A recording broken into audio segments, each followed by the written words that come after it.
when you guys sit quietly at night, you're like, man, when I'm governor, this. And it's not the big flashy headline, but it's the one that makes you feel good. Efficient government. Government is so antiquated, so broken, so isolated, so siloed. So the thing that gets me happy that you can't really talk about on the trail is ruthlessly efficient government. Stop wasting people's time. But the only thing I would add to that, and by the way, you're a great mom. Like Erika really is a great mom. And to know my wife, and I'm gonna speak for her, she's an overachiever. That's who she is at her core. It's interesting that the word came out. I think for young men, and this is really important, I think for young men, it's critical to find that woman to build a life with. Parents need to know you know best for your kids, even if you're not trained. That's your God-given gift, that your gut feelings about your kids are almost always correct, and you need to go with those. And then you need to exert that power and influence over how they're educated, where they're educated, whether they're medicated, whether they're vaccinated, all of these things that we as parents, when we first started, we were told, you need to listen to the experts on this, listen to the pediatrician, listen to the teachers.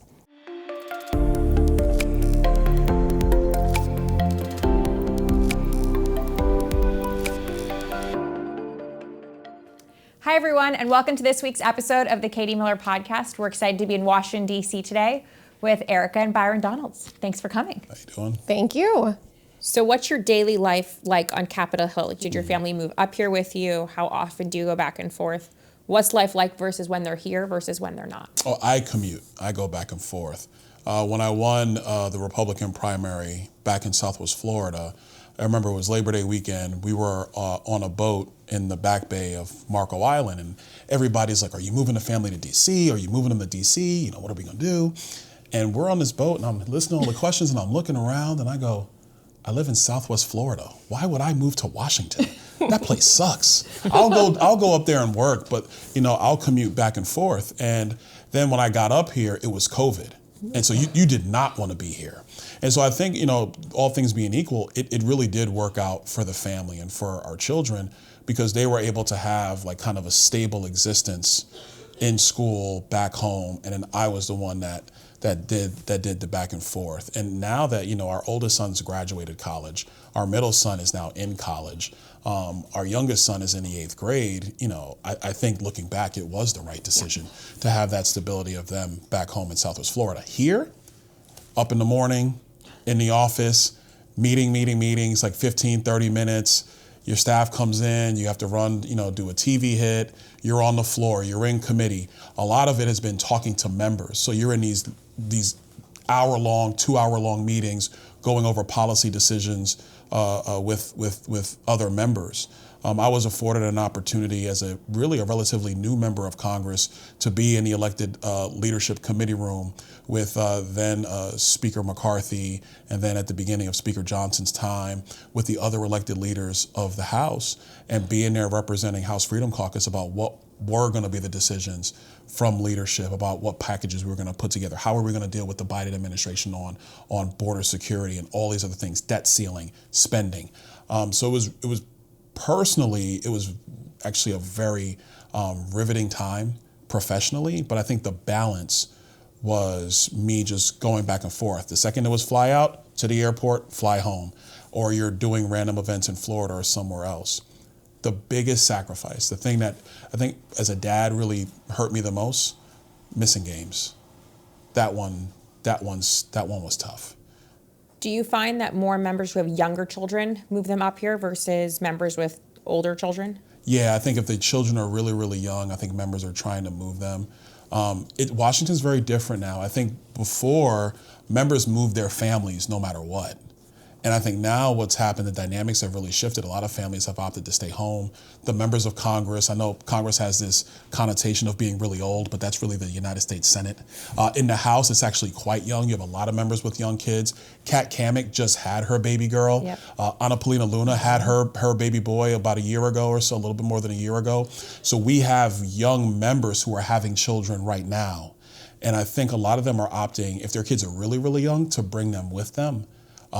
But if their kids are, late elementary, middle school, high school, it's actually a lot easier, I think, on the entire family dynamic for the member to commute back and forth. What's been your most humbling moment since entering politics? When Governor DeSantis was elected back in 2018, we had a conversation, and he asked if I'd be interested in becoming state party chairman of Florida. And I said, okay. I said, I think that's something I could definitely do to help the party and help him to be successful. And I had to run in my local county to become the chairman of the local executive committee in order to be eligible to be voted on to become party chair for the state of Florida. Mm-hmm. I lost the election. and the crazy part was, like, internal elections are tough, man. And so, we went through the process, made all the calls. There were some people who said they were voting for me that did not vote for me, and that's a whole nother story for another day. But it didn't work out. But it did work out, so that was humbling. And I think it's important to understand that even if you're elected to office, there's no straight line success in politics, or frankly in anything.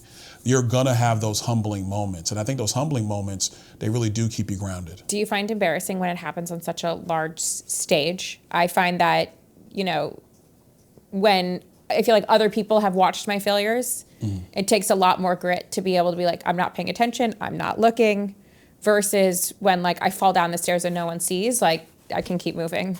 It might hurt, I might have a bruise, but no one noticed. At this point, it's par for the course. People always ask me, like, do you have thick skin? And I said, no, I don't. And they go, what? I go, I have Kevlar skin. Like, it's at this point, it is what it is. You know that doing this, you're gonna have haters. Mm-hmm. You're gonna have naysayers. We were joking because we were watching this Cat Williams clip on YouTube, and Cat was basically like, if you have 14 haters, get 2 more. You need more. Because if you're doing anything worthwhile in life, there's going to be opposition. When you're over the target. You're going to have haters. So I don't mind it. Do you mind it ever? No. You don't get more upset than he does? No, I get more upset at his haters than I do my haters, because I'm collecting, right? And I have the right kind of haters: the teachers unions, the League of Women Voters, people who are against school choice and parental empowerment, and people who don't want my husband to succeed. Those are like my categories of haters. Do you ever give him advice when you're like, you're doing it wrong, and here's what you're doing wrong? And I got the answer. Oh, that never happened. He's doing everything correctly. And if there is anything that needs to be changed, it's always his idea of what needs to change. Exactly. Right? What's the last piece of great advice she's given you that you came up with yourself naturally? No, I'm not even going to try to be sarcastic. I think the one thing that, and this is from Erika, and at first I was kind of like, well, what are you talking about? But it really does matter, and I use it a lot now with a lot of different people. You have to be intentional. Like, you really do have to be intentional about the aspect of everything that you do. And I think sometimes you kind of get caught in just the process of doing the things that you normally do. And sometimes it's not that you lose focus of the overall goal, but you're just in the process. And I think especially with every day, especially at this level, you really want to be mindful of every day and be intentional with how you focus in on every day. And that's from her. Who's your best friend in Congress? Oh, man, I'm going to get some people in trouble. Beth Van Dyne. That's tough. Beth and I are very close. Kat Kamek and I are very close. Rich McCormick and I are very close. There are some very good people here. Who's your best friend on the left? Oh, it's still my friend Bobby DuBose, who is no longer elected. Bobby and I were served together in the Florida legislature. He was a Democrat. He actually became Democrat leader. Obviously, I'm not just a Republican, one of the most conservative Republicans in the country. But Bobby and I, our relationship is not politics. Even though we've argued on the floor against one another and gone through all that, it's just a genuine friendship. I root for him and for his family. He roots for me and my family. Who do you like the least? Oh. That's a long list. Gotta name names. I think I'm gonna go, and I don't know him. Okay, fair. I don't know him. We've never talked, but I'm gonna go with Bernie Sanders, because I think his ideas are so antithetical to what's made America great. I think it's just really damaging to the future of the country. I really do. I don't know the man personally, say I don't like him personally, but I think his ideas and what he represents, I do not like. Who don't we like personally? Personally? Yeah. There's got to be someone who's treated their staff poorly that you've seen, or someone that gives you the ick. For me, if I don't like you, like, I'm generally Takes a nice to lot. everybody. Yeah. That means you've messed with my money or you've messed with my family. And so when you get on that list, you don't even have a name anymore. Ooh. It's hard to get on that list. Because Who's on the list? In all seriousness, for me, this is business. I get it. And politics can get personal, but this is business. It's never personal for me. You could oppose me. You could talk about me on TV. You could talk about me on social media. I don't really care. Because at the end of the day, you're trying to gain an advantage over me. But you go after her. You go after my kids. You go after my money. Oh, it's personal. I don't like you. In politics, it's sharp elbows. Everybody's competing, right? In any campaign I've ever run, I've never tried to negatively attack or drag down somebody else. I focus on what I'm doing. I've been personally attacked. I don't care. That's the way it is. That's what you sign up for. And so to me, when you're making all the sacrifices, it's not just being a member of Congress or running for governor. You got people who are running for state rep, state senate, city council, school board. They're all making sacrifices from their family, from their businesses to try to do something to add back to their community. So when you have people who decide it's now a personal vendetta to try to rip them down, that's why you have good people who don't want to be in politics, because they don't want to deal with the BS. Where do you draw the line, though, between people who are personally attacking you and those who create the personal attacks that increase your threat profile, that make it more unsafe for your wife or for your children or for yourself to be able to go live a normal life? I think if you're talking about a disagreement on policy, that's more than fine. If we're going to debate or disagree on policy and you want to call me out on a policy position I have, that's what you sign up for. When you decide that you want to make the attacks personal, or you want to start throwing out really inflaming language about how somebody's dangerous or somebody will unwind what we believe in or stuff like that, that's when I believe you cross that line. Do you think your colleagues in the House do that now regularly, not only against yourself, but of some of your friends? Yeah, I do. And that's what's really hurtful. Like, Steve Scalise, our leader, the reason he was shot, almost lost his life, because the gunman said he heard Bernie Sanders' language about how Republicans were going to take away health care from Americans. And this deranged gunman felt he had to do something. So he picked up a rifle and went to Republican baseball practice and shot it up. Steve Scalise almost died. And I don't want to speak for Steve, but he didn't want to be shot.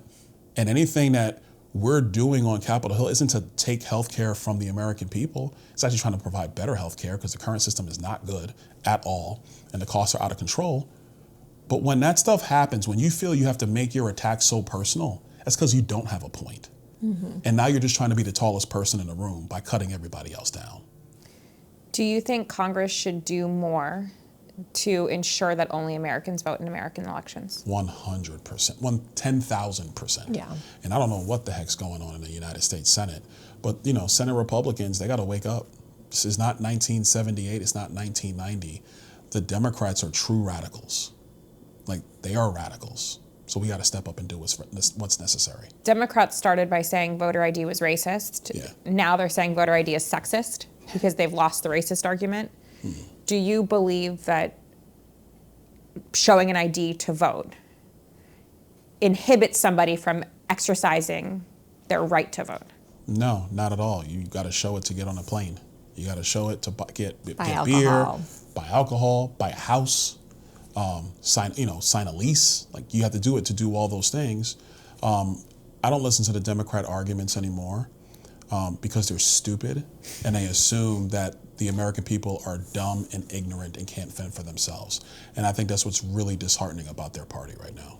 So walk me through briefly your start in politics and how you ended up in Washington, D.C. Well, it was actually a joint start. This goes back to 2009. The Tea Party rallies are starting up. I was in finance. Erika was in accounting. We both opposed bank bailouts, and you start to see these rallies pop up. And, I decided to go to one. Unbeknownst to me, she decided to go too. And so we both took time away from work and went independently of each other to these rallies. And from there, you just met people who were concerned about the Constitution, debt, didn't want bank bailouts, et cetera. And we just really became a part of the local Tea Party movement. My first speech ever in politics was in October 2010 at the Naples Tea Party.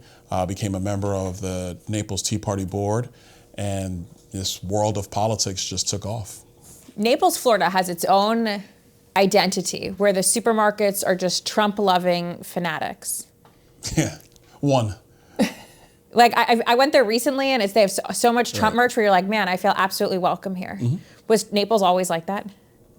Naples has always been conservative. It is a very conservative place. You get people who have retired there from all over the country. Obviously, they've done very well, but at its core, they love America. They believe in our Constitution. They want conservative governance, and they want conservative representation. And so in this journey of politics, from Tea Party activists to being elected to the state legislature in 2016. Erika is actually the first elected official in the House, elected to our local school board in 2014, and then running for Congress in 2020. It's always been about following the Constitution and making sure that Western civilization and those principles that have made America the greatest country in the world continue to be followed. And that's how we've been able to build a lot of popular support in Southwest Florida. Did you get the bug to run from Erika, or? Definitely not. He actually ran first, but I won first. That's brutal. That's brutal. I gotta give it up. She's the first elected official in the House. Brutal. It's what it is. After that speech, which that Tea Party speech is online, you can see Byron Donalds standing on the back of a small pickup truck with a sign in front of him, and I'm holding the camera with a baby on my hip and two other kids running around, and that was the beginning of our journey, because after people heard him speak, they wanted him to come speak at their Republican club. So then I would go with him. That was our first time ever going to any Republican event ever, was the Women's Republican Club, the first time you gave like a public speech after that. Republican clubs are hardcore.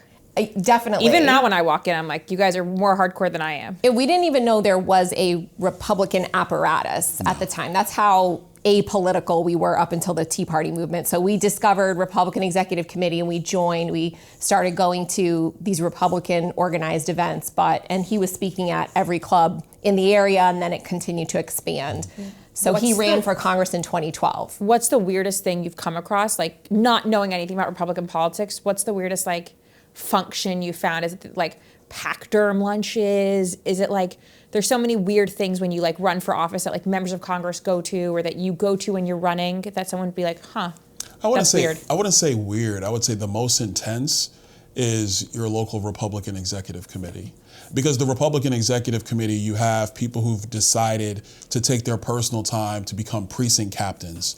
And they're very passionate about politics, very passionate, in depth. They're consuming information, they're studying everything. Everybody kind of has their personal key issue that's their issue, but it's very intense. If you're in those rooms, you better know what you're talking about, because they do not pull punches. They do not hold back. When you ran for school board, was this at the time when everyone started getting more involved in their local school board, about when schools started becoming this woke DEI-centered education and moving away from English, math, science?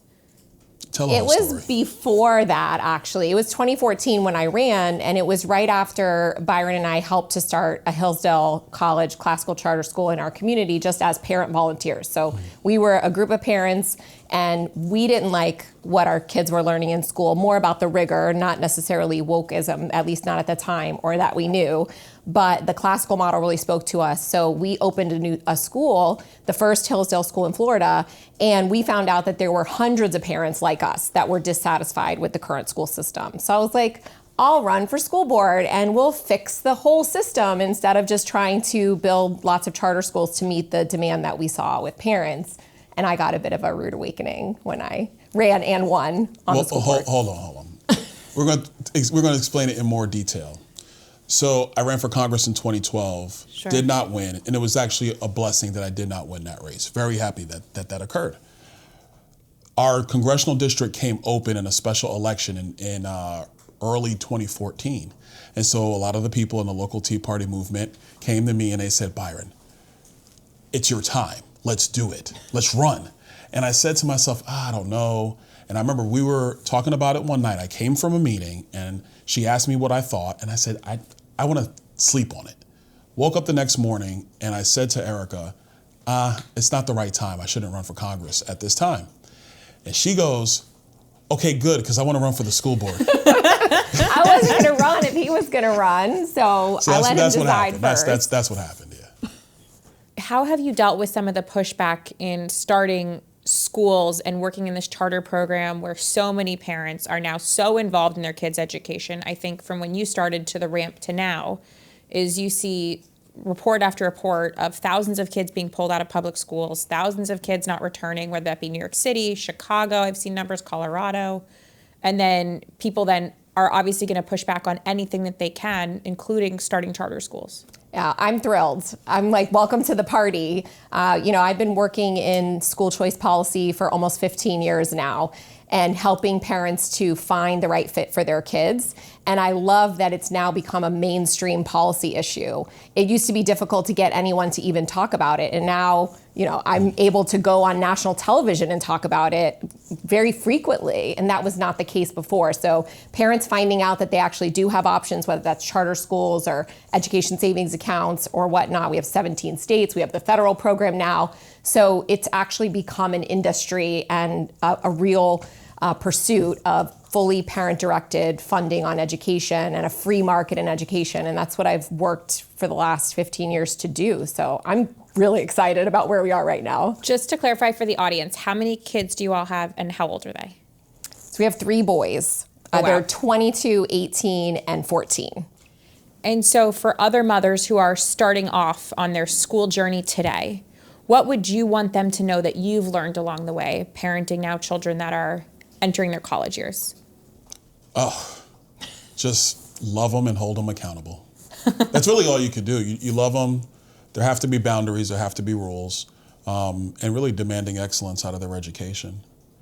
And I think that begins to put them on a trajectory to being successful. What do you think parents misunderstand about their own power in their kids' education? I think that's the biggest thing. When we got married, we were married very young, had kids very young, obviously. How old? And we met when we were 19 and 21 in college. Oh, wow. And we graduated college, got married, and had a baby within 18 months of each other. So we were young. But we thought we knew everything and we were ready to go. So I also tell people it's like better to be blissful and just do it.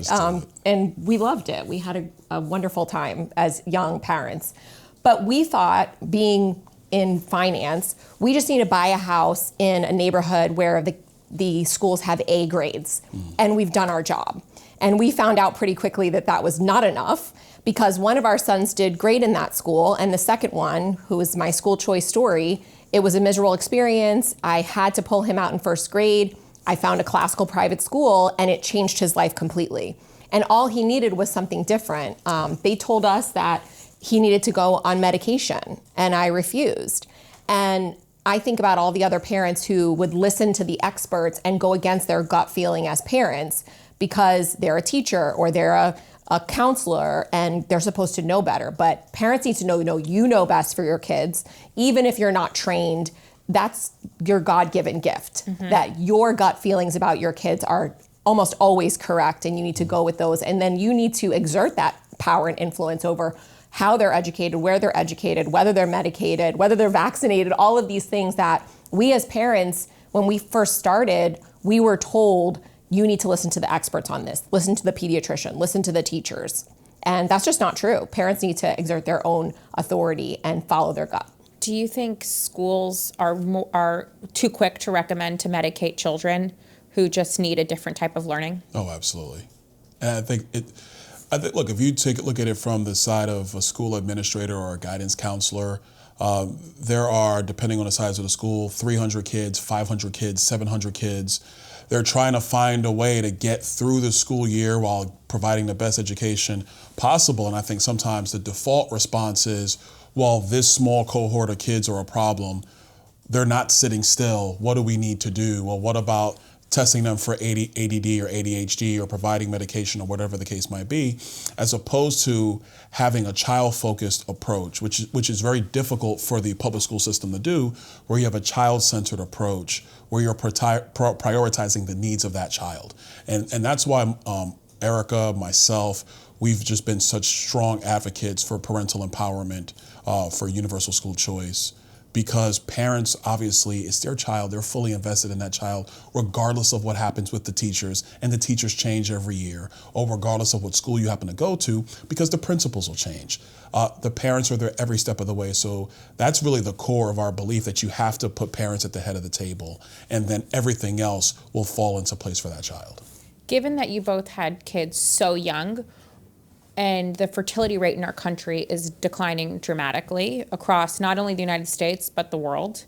And you see the average age of first-time mothers, especially in the United States, increasing upwards. I think DC is at 31 is the average age of a first-time mother. I think it's the oldest in the country, is right here in Washington, DC. Wow.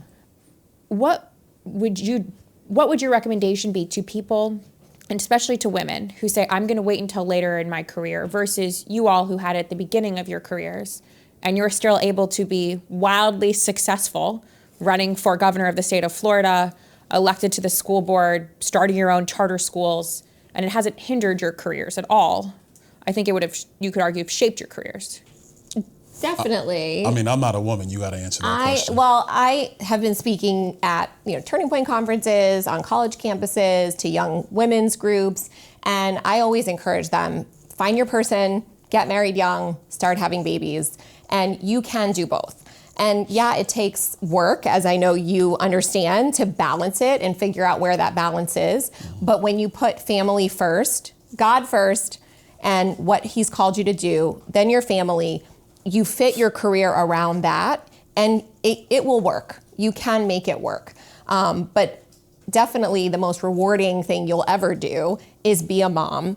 I often say, I am so glad that I had kids young. I wish I would have prioritized my family more early on. I think I still could have been just as successful in my career. I think sometimes, because of other things, like we push ourselves so hard when we want to overachieve, but definitely it's worthwhile to have children young. We have so many friends that are having babies right now. It's so funny, and we're way on the other side of that. And I just think, oh my gosh, I would be so tired. Yes. But the only thing I would add to that, and by the way, you're a great mom. Like, Erika really is a great mom. And, to know my wife, and I'm going to speak for her, she's an overachiever. That's who she is at her core. It's interesting that the word came out. So for her, it's always been, how do I maximize in everything that I'm doing? And I'm typically the more reserved of the two. And so I think our marriage, our partnership, and our relationship has been around actually leveraging both of our personalities to do what's in the best interest, of our family and our kids, but also, our careers and the decisions we've made professionally. I think for young men, and this is really important, I think for young men, it's critical to find that woman to build a life with. And, now being 47 years old, it's not something I really thought about at the time when we got married, but now looking back, in retrospect, you really understand that having that partner, that wife, who you're going through the ups and downs, you go through the successes and the failures, you go through the joys and the struggles, but what it really breeds is a continuity that actually gives you more ability and more focus to pursue your career goals, or to really shoot for the future, because you have a stable foundation at home. And raising kids, especially when they're young, they are the central focal point of everything that you do. And, being in elected politics like the last decade, has that put, strains on your kids and on your family? Yeah, it has. But I would argue, even in spite of those internal strains and sacrifices that do occur, it was far better to have kids early. Now, I think as a younger father, I'm now thinking about not just what I'm passing on to my kids in terms of values and advice, but also how do I set up, wealth that moves on to them for themselves and their kids. And I think we're both having those conversations now, like, what are we doing now for the perpetuation of our children? And, there's a big talk, obviously, everybody wants to talk affordability, but I think part of the affordability question is about generational wealth. I had a buddy of mine in my office earlier today, and I said to him, I was like, how are you going to build generational wealth if you're not building generations? Yeah. And that starts with having children, allowing your value system, which frankly is a bedrock of American values and Western civilization, but perpetuating that into the future with your children, with your lineage. And then you and your wife figuring out, okay, now how do we pass on our successes to the next generation so you can build that into a much more powerful family structure, not just temporally for you, but for your children and their children. It reminds me, today I saw a Financial Times story that talks about how college-educated women are waiting until their husbands are ready to have children because they don't know what kind of father they're going to be, instead of just jumping in and saying, let's have kids and let's figure it out and build together. And I find that to be, to me, rather upsetting. It's like, you're educated, you can find some type of money to be able to afford these children if you put half the amount that you do into your career into your family.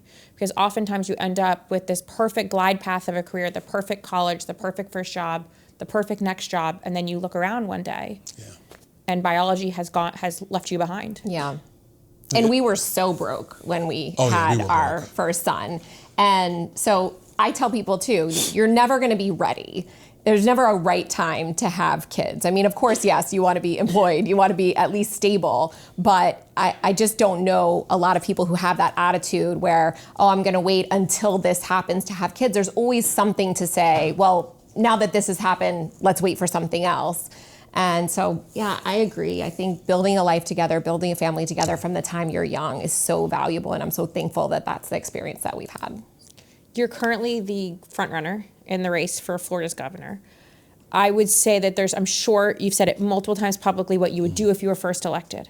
Yeah. What are the minor points that gets you the most excited beyond affordability, beyond school choice, beyond, the headline grabbing ones, that when you guys sit quietly at night, you're like, man, when I'm governor, this. And it's not the big flashy headline, but it's the one that makes you feel good. Efficient government. Government is so antiquated, so broken, so isolated, so siloed. Even when you put out a funding bill for food stamps or housing, or you're trying to talk about energy or building roads, government is so inefficient with people's times that everybody gets frustrated. Go talk to a contractor about how long it takes them to get the permits to build a house, which, by the way, increases the cost of building a house. Talk to an energy company who's trying to find ways to provide cheaper energy, but they can't because they got to comply with the regulatory framework. Go talk with any community service hospital or any hospital trying to get an answer from HHS or from any state Department of Health. It is just a bureaucratic wasteland. And so the thing that gets me happy that you can't really talk about on the trail is ruthlessly efficient government. Stop wasting people's time. That's the biggest pet peeve of my wife. Yeah. Don't waste her time. And it's kind of a pet peeve of mine, but I'm getting older, so now time is more, I don't have as much of it as I used to have, so it's becoming a pet peeve of mine. I think government has a responsibility to be just as efficient as private business. We have that responsibility, and the technology has caught up with us so much that we can do that if we have the will to get it done. Can't talk about it publicly. It's not going on Fox News. No. But that's the stuff that excites me. What's the most surprising question you've gotten from someone who's attended a rally or been with you in a campaign event that you're like, that's off the wall, or I've never heard that question before? The biggest thing is, I didn't know you were so tall. That's the biggest one I get. They're like, I had no idea you were this tall. They only see you. Because they see me from this up like most of the time. Sitting down, yeah. Florida's cool, man. Florida's actually in a really good shape. The biggest thing people really ask is, are we going to keep it going? Yeah. Are we going to keep it going? Obviously, people want to talk AI and property taxes in Florida and stuff like that. But by and large, can you keep it going? Can we make it cheaper to live in our state? So on an AI question, I would ask this to both of you in different ways. How do you see AI reshaping the future of education, and do you see a place for it in education? And then secondly, talk about this ruthless efficiency as it relates to government and the importance AI is going to play into the future. How do you adopt that into a government-like setting while still maintaining privacy standards, integrity. Right. I think people don't know about me. In my finance career, where I spent almost 20 years, I was also over IT, as most CFOs are back then. So I was very into technology upgrades, and I managed a lot of software conversions and things like that. So I pay a lot of attention to the latest technology, and AI has me very excited from an efficiency standpoint as a business owner, as an entrepreneur. But for education, I see tremendous potential, mostly for parental empowerment and helping teachers. You know, someone who runs schools, we've always wanted teachers to have a teaching assistant in every classroom. This gives them 12 teaching assistants or more, and is really going to help the teachers focus on the things that only they can do, inspiring passion in children, and teaching from an expertise that only they have and can convey. But all of the other things that they have to do are going to be helped tremendously by AI. And then as a parent, it will help me to gather information from my children, understand how they're really performing. We have this terrible grade inflation epidemic, and with artificial intelligence, I can overlay that on whatever I'm getting from teachers or from schools and normalize it to know actually how is my student actually performing on more of an even scale. So not only that, when it comes to students identifying gaps, identifying issues in a way that teachers just can't with as many students as they have to oversee, I see tremendous use cases in AI. When you combine that with education freedom, I think homeschooling is going to be much easier, parental empowerment, Do you think students will be choice. less smart because they're going to use AI instead of their brains to get work done? I think that is a risk. But if we get ahead of that and don't treat AI like a Google search and say, you can't use it, if we put it into practice in ways that are really intentional with education, that we can use it to actually expand their creativity and expand their thinking and not allow it to replace. But we have to take control of it early on and not be afraid of it and its capabilities. Look, I think when it comes to government, yeah, there's a ton of things you could do. Let's start. I brought up housing, so let's bring it up. The time it takes to permit a home. We already know what the regulations are. We already know what the codes are in every county of the state. We already know what the state regulations are. So you should be able to truncate the timeline going from application to approval in like a fraction of the time that it typically takes now to get those approvals. I would argue, and this is for the people in Florida and frankly in the country, but specific to Florida, who are concerned about overdevelopment or urban sprawl. What Florida has largely mastered is suburban sprawl, because we've been so inefficient with the time it takes to approve projects. They get spaced out further and further, but we haven't addressed the road systems, so people are now bogged down into tighter road systems as development gets pushed out. So I think actually having quicker responses and more efficient time in that, not only does it drive down the cost of building a home, but it also helps local government and state government plan for what the future construction and management and growth of an area looks like. Yeah. Growth is coming to Florida. Let's rip the Band-Aid off. People are choosing Florida, and they're going to continue to choose Florida. Governor DeSantis has done a great job as governor. Of the recent California departures, which one are you most excited to have in Florida? The new New York departures, because they're fleeing crazy, which means they're like, I can't do this, and the next place I'm going to make sure it doesn't get that way. But I'm talking about those billionaire tax departures. We already got them. I heard Zuckerberg just bought a place. Peter Thiel's already bought a place. I don't have the luxury of picking and choosing, but I think in the migration that Florida is going to see, it's going to expand our footprint when it comes to tech. That and Kennedy Space Center is going to do that, and it's going to continue to expand our footprint when it comes to finance and high finance. And I think that's important, because if you're going to talk about the leadership when it comes to funding corporate America and small businesses, and the technological innovations for corporate America and small businesses, I would rather that be in a political, cultural ecosystem like Florida, as opposed to California and New York. For sure. I want Florida to actually set the guardrails for that. Let our philosophical views and public policy views drive that mission, as opposed to California and New York. Which AI do you use?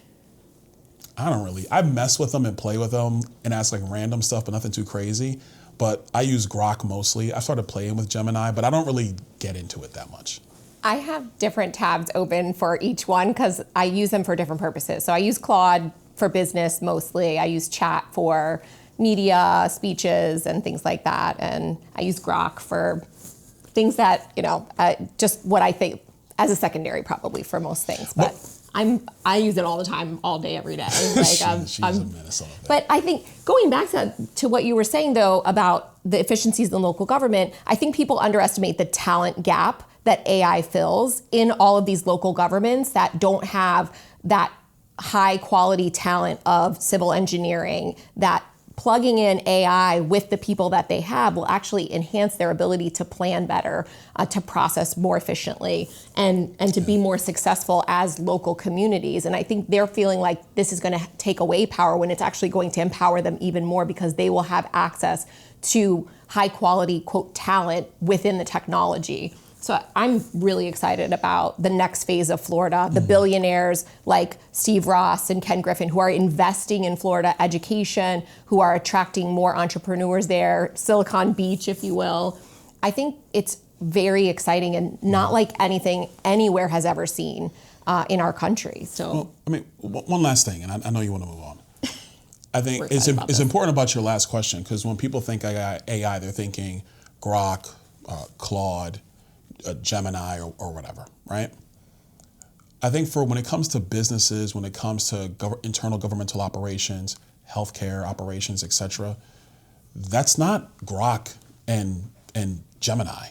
Those are like specific modules who have like a specific universe of information. Well, it could be Grok or Gemini, but it's pulled out and that LLM only operates within a closed loop system. So whatever information you're putting in, that data and that privacy is protected for just that system. So it protects your HIPAA, it protects your classified information if you don't put that in. Right. It isn't, to your point, an open system where it's being fed into the Grok that then you and I use every day or Claude that's used. It's its own server, its own, sequestered system for that specific use where it's not training just on the open universe of information. I think it's important as we step into that future when it comes to government operations, I think it's important for voters and citizens to understand that. We're going to move into my favorite section of this episode. Sure.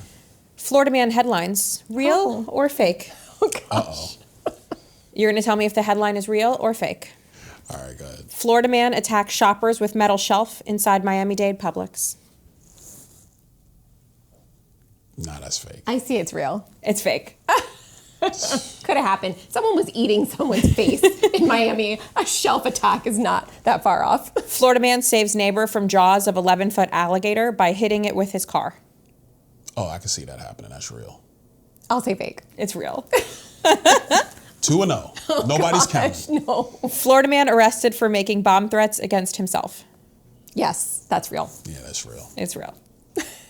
Florida man had hours-long junk food fest inside closed Walgreens. I'm going to say real. Nah, I'm going to say fake. They caught fake. you, Byron? No, wow. Wow. Who needs political opponents? I got this one right here. Who needs them? It's real. It is? Yeah. Oh my gosh. Florida man arrested after allegedly using drone to drop water balloons on neighbors. That's real. Nah, that's fake. It's fake. Dang. Sorry. I believe in my Florida men. I don't know what you believe in right now. Florida man wearing lace lingerie accused of hiding gun under prosthetic breasts. Unfortunately, that's real. I'll say fake. That's real. Oh my gosh. If this was the NBA Finals, we already won. Oh, wow. There we go. Florida man refuses to evacuate ahead of storm. Says he, quote, already paid rent for the month. I would say it's real just because we've seen so many people that won't evacuate for crazy reasons. That one's fake. Oh. There could be a number of reasons. Unfortunately, people refuse to evacuate. Man, I've seen people after storms, they hunker down through the whole thing. And some really terrible stories. So this is the appropriate time to ask Erika, what's an issue that you disagree with Byron on? Oh. You already thought I was in some convenience store for an hour. You might as well go ahead. You might as well go. An issue that we disagree on. It's hard. We agree on a lot. The reason why she asked you is because typically women women remember these things. It's the men we struggle. If I think back of what a core disagreement was in our 25-year relationship, it was the public school, like trying to put our kids in public school as like that was a core value for Byron early on. Obviously, he's since evolved from that, but I was, especially when our second son was having trouble in public school and I wanted to put him in private school, Byron really wanted them to go to public school and felt like that would give them better, well-rounded experience, and that private school was going to be too sheltered. And I think even our oldest, when he went to private school for high school, I had to fight pretty hard for that. So I'll give you my list of things I disagree with Steven on just to help you out for a second. Okay, great. He insists that my children always wear socks with their shoes. Even if the shoes are already on and they're ready to get in the car, go out the door, he makes them come back inside and put socks on. Smart man. So, okay, I'll give you something then that I have evolved on, and that is planned vacations. So early I was on, right on this. But go ahead. early on, when we would go on vacation, I had literally every minute planned. What time we were waking up, when we were going where, all the activities we were doing, maximizing every day of the vacation, which turned out not to be much of a vacation to him. And definitely, so you can imagine our Disney where I would like buy the books. The planner meets the non-planner and then they get married. That's us, for sure. That was it. So yes, we now take vacations that are not planned at all, and everyone enjoys them, including me. Question. Which ones are better? They're both good in their own ways. Our Disney trips were very special. So the non-plans are better. Do you believe everyone fights at Disney? Yes. It is abnormal to not fight at Disney, correct? Yes. But it is the most magical place on earth. Yeah, but you want to hop on the ride. The child is crying because it's now 12:30, and you've had them at the park since 8, and you're like, no, you need to experience It's a Small World, and the child is not going to remember that. What's the yes. next question? Oh yeah. Oh yeah. That's never happened between us. It's never happened. What's your best dad joke? Oh, do you have dad jokes? I don't really do dad jokes. I should ask my son. I don't really do them. Phone a friend. No. Yeah, come on. What's the best dad joke? Oh dear. Oh, take your hoodie off, man. You know, at least look presentable. So good. Come back. He's coming in for the dad joke. Oh gosh. I don't even know I had. Does he have dad jokes? I don't do dad jokes. All right. This is our 14-year-old. This is our 14-year-old son, Mason. Hi, Mason. Thanks for What's joining up? us. No What's problem. your dad's best dad joke? Does dad have dad jokes? I don't know, but I have one. I have a good one. Okay, let's go. Oh no. Go ahead. How do trees access the internet? I don't know. They log on. All right, you're done. Your segment's done. Mason. Your segment on the pod is done. There you go. The dad of the family. He's got the dad. The youngest. I don't really do dad jokes. How do you guys unwind after a chaotic week? Oh, you want to tell her or me? You go. So We both, it's the same answer. it is the same answer. So, our recent house that we bought a couple years ago sits on a couple of acres. There's a fire pit that was already built in the back. And when I saw it, I go, oh, that's great. And we've since moved it to a better place on the property. But how we unwind? Just make a fire, sit in the backyard. Even in the Florida heat? Well, in the wintertime in Florida, it is nice enough. In the Florida heat, no, we don't go out there. We typically will sit on our back porch, Yeah. which is on the second floor and it's elevated. And so you kind of just sit out there at night, just talk. I'll probably just have a drink and a cigar and just relax. And we just end up just talking about the day. It is serene. It's so wonderful. It is wonderful. It's really nice you find the time to do that. Oh, if he's home or coming home and it's like he'll be home about that time, Yeah. it's always, did you build a fire? Are you building a fire? Like, I'm already on it. We already know if there's a window, Yeah. the fire's getting built, or we'll be on the back porch if it's a little hot outside. But it is nice to just unplug, get away, and feel like you have privacy, just just can be together. You send people to voicemail? Oh yeah, you get ignored at that point. Unless it's like super urgent. Like if the president called, then yeah, got to pick that one up, but It's understandable. it's understandable. I think you have answered his call at the fire pit before. I have. We play this game now every episode. Would you rather? You both answer, so it's not like a phone a friend. Would you rather have control over the thermostat or the remote? Remote. The thermostat. And you found each other. Would you rather campaign on a boat in hurricane season or on foot in the swamps of the Everglades? Oof. Boat and hurricane season. Yeah. We are very familiar with the Everglades. Did you catch any iguanas that fell out of the sky? Nah. We don't have a lot of iguanas in Southwest Florida. Yeah. It's more on the other coast. Would you rather have your pastor roast you in a sermon or your kids roast you on TikTok? Pastor in a sermon. I'm going to say the same. But what if that goes viral on TikTok? It's done with love. I It's done think with the our love of Jesus. Yes, I think our pastor's roast would be Yes. relatively kind Yes. versus our kids, maybe.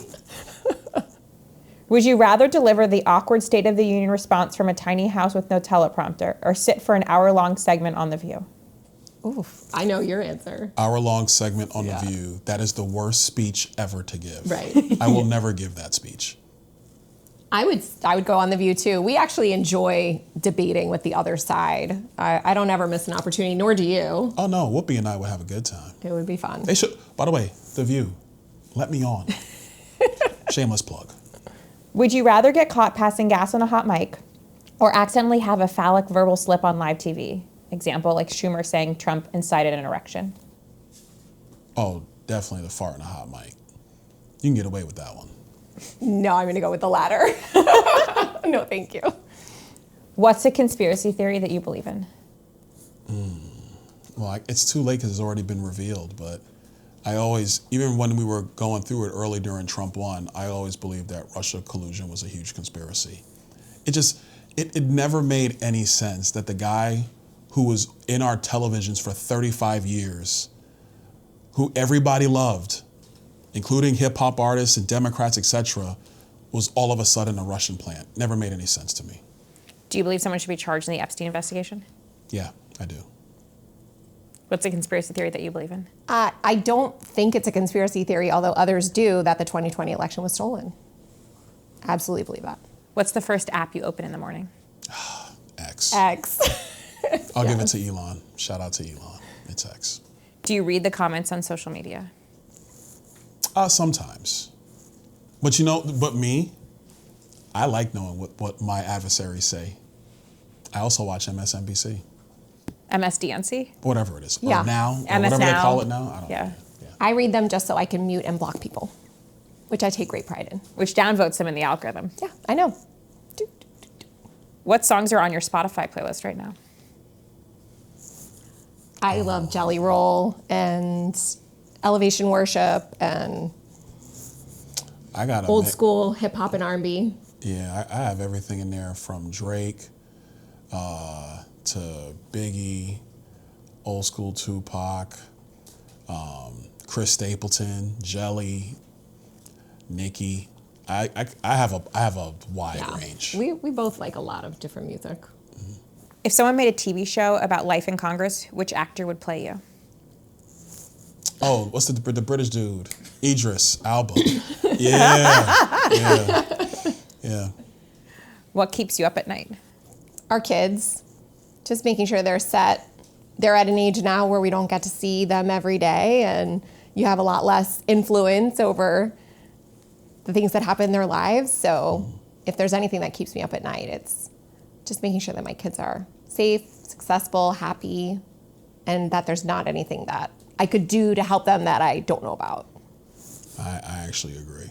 I think about the boys all the time. Political life brings its own pressure to your kids. Yeah. And so I just, always think about them. We pray about them, talking about being intentional, a lot more intentional about just, calling them, texting them, checking on them, little things that kind of help me through the day. If I think it's relevant to them, passing that on to them. The last question we ask everyone on the pod. If you could host a dinner party with 3 people, dead or alive, who's coming to the table and what are you eating? You can each answer or you can do a joint answer. Go ahead. You go first. I got to think about number 2 and number 3. I already got number 1. Oh, okay. So my growing up years were very tumultuous, but my parents got divorced when I was at a young age. I spent a lot of time with my grandparents, and there's not much I wouldn't give to have one last dinner with my grandma and granddaddy Blanton. So they're both obviously deceased. And we would be eating pollo a la plancha from La Teresita in Tampa, which was like our favorite meal when I was with them. And I suppose I get another person, I'll invite my mom because she misses them a lot too. So that would be my dream dinner. Does Byron get invited? Oh Nah, yeah, I I'm guess out. you can. I got left out. I guess you can. Who you think's dropping off the pollo a la plancha? It's me. I dropped it off for dinner.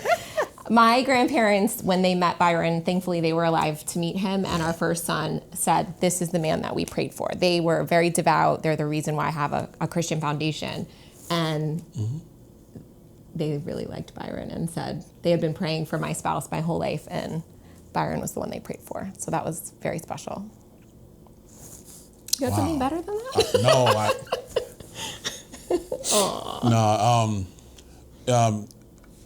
Kobe Bryant, Okay. Elton John. It's actually interesting because it's tomorrow. Frederick Douglass. And what are you eating? Oh, well, we're having bone-in filet. Bone-in filet, great bottle of wine, vegetables for Kobe. Really just wanted to pick their brain about the process and the journey in their lives. I'd be remiss before we end without asking 2 follow-up questions. What's the best thing she cooks? Oh man, she makes this there's 2 now. The kids love her angel chicken pasta, which she does in a crock pot, and the kids, everybody wants it. And then the other one she made when we were in college, and it was like this yellow rice and chicken casserole that she would make. And anytime she would make it, all my friends would come over to her apartment, and we would all basically like devour the whole thing, and she would have no leftovers, but she would cook it anyway because, she was sweet on me. So, she would make it even though my friends ate it. And given that you have a major election coming up, I'd be remiss if I did not ask, what are you most looking forward to in the year ahead? We enjoy doing projects together. We've never worked together in a business environment, but we served together as youth leaders in our church for 15 years. Yeah. We did politics together when it was just a hobby, and we were in the Tea Party or we were in the REC. And so this campaign, we're obviously working together on, and it's a family affair. So I just look forward to this project, if you will, of a campaign that we're doing together. It's fun to work together and pursue something that we're really passionate about. I agree with all that. For me, it's just the journey. The day in, day out of it, I really am enjoying it. I started journaling, which I've never done before in my life, and I started journaling and really just keeping track of everything. It's going to be a fun book at some point, but Or a fun subpoena, whichever way you look at it. Whichever way you want to do it. But, I feel just the journey. The day in, day out, week in, week out. It's exciting. You only live once. That's true. Thank you so much for watching this episode of the Katie Miller Podcast with Byron and Erika Donalds. We're so excited for them to join us this week. We'll see you next week at 6 p.m. Eastern on Tuesdays. Don't forget to like, follow, subscribe, and share. See you then.